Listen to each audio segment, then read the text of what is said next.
एक बहुत ही दिलचस्प सवाल है। क्या पुलिस किसी से उसकी आवाज का सैंपल देने के लिए कह सकती है? और क्या कोई इसके लिए मना कर सकता है? सुप्रीम कोर्ट ने हाल ही में राहुल अग्रवाल बनाम पश्चिम बंगाल राज्य मामले में इसी बड़े सवाल का जवाब दिया है। ये एक ऐसा फैसला है जो पुलिस की ताकत और हमारे अधिकारों के बीच की लकीर को और भी साफ करता है। चलिए इस ऐतिहासिक फैसले की गहराइयों में उतरते हैं। और यही वो एक सवाल है जिसके इर्द गिर्द ये पूरा मामला घूमता है। क्या किसी को अपनी ही आवाज का नमूना देने के लिए मजबूर किया जा सकता है?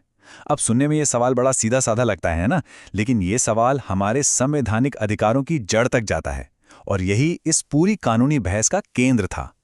तो ये पूरा संवैधानिक सवाल आखिर उठा कहां से? देखिए, हर बड़े कानूनी फैसले के पीछे कहानी होती है। तो सबसे पहले उस घटना को जानते हैं जिसने इस पूरे सवाल को जन्म दिया। तो बात है साल 2021 की। एक 25 साल की महिला की दुखद मौत हो जाती है। जांच के दौरान एक गवाह पर यह आरोप लगता है कि उसने किसी दूसरे को धमकाया था।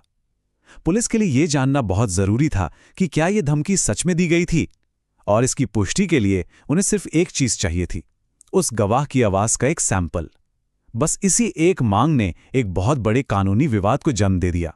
तो मामला कोर्ट पहुंचा और यहां एक तरह का लीगल पिंग-पोंग शुरू हो गया।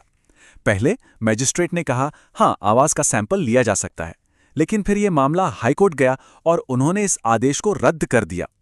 इस कानूनी खिंचतान को सुलझाने के लिए आखिरकार यह मामला देश की सबसे बड़ी अदालत यानी सुप्रीम कोर्ट के दरवाजे पर पहुंचा।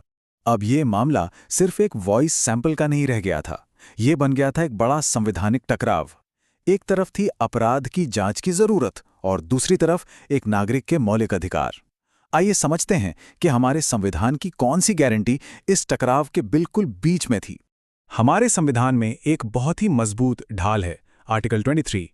आसान भाषा में कहें तो किसी भी मुल्जिम को मजबूर नहीं किया जा सकता कि वो खुद के खिलाफी गवाह बन जाए। इसी को आत्म अभिशंसन के विरुद्ध अधिकार कहते हैं। तो अब असली पेंच यहीं फंसा। क्या किसी की आवाज का सैंपल लेना उसे खुद के खिलाफ गवाह बनाने जैसा है? क्या ये आर्टिकल 23 का उल्लंघन है? सुप्रीम कोर्ट के सामने यही सबसे बड़ा और मुश्किल सवाल था जिसका जवाब देना था। यहां कोर्ट ने एक बहुत ही बारीक लेकिन जरूरी फर्क समझाया। उन्होंने सबूतों को दो तरह से देखा। एक होते हैं बयानी सबूत, मतलब वो बातें जो किसी के दिमाग में हैं, जैसे कोई राज या कन्फेशन, इसके लिए मजबूर नहीं किया जा सकता। दूसरा होता है भौतिक सबूत, यानी शरीर से जुड़ी पहचान, जैसे फिंगरप्रिंट्स, डीएनए, लिखावट और हां, आवाज भी।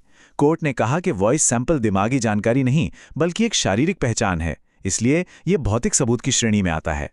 तो इस पूरी कानूनी जद्दोजहद के बाद सुप्रीम कोर्ट ने क्या कहा? अदालत ने एक ऐसा फैसला सुनाया जिसने इस बहस पर हमेशा के लिए एक तरह से विराम लगा दिया। चलिए देखते हैं कि आखिरी फैसला क्या था। सुप्रीम कोर्ट का फैसला बिल्कुल क्रिस्टल क्लियर था। हाँ, एक मैजिस्ट्रेट को यह अधिकार है कि वो जांच के लिए किसी व्यक्ति को वॉइस सैंपल देने का आदेश दे सकता है। बस सालों से जो कंफ्यूजन था वो इसे एक लाइन से खत्म हो गया। कोर्ट ने अपने फैसले में एक बहुत बड़ी बात कही। उन्होंने कहा कि भले ही पुराने क्रिमिनल कानून में ये साफ साफ नहीं लिखा है, निष्पक्ष जांच के लिए मजिस्ट्रेट के पास ये पावर होनी ही चाहिए। और सबसे जरूरी बात, ये सिर्फ आरोपी के लिए नहीं है, ये किसी भी व्यक्ति पर लागू होता है, चाहे वो गवाही क्यों ना हो।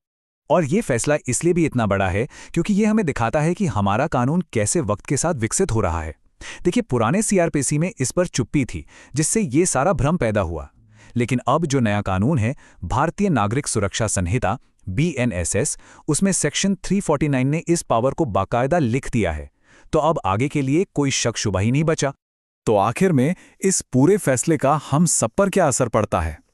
ये सिर्फ एक केस का नतीजा नहीं है, इसका असर पुलिस की जांच के तरीकों पर और देश के हर नागरिक के अधिकारों पर पड़ेगा। चलिए इसके बड़े प्रभाव को समझते हैं। तो चलिए एक बार फटाफट देख लेते हैं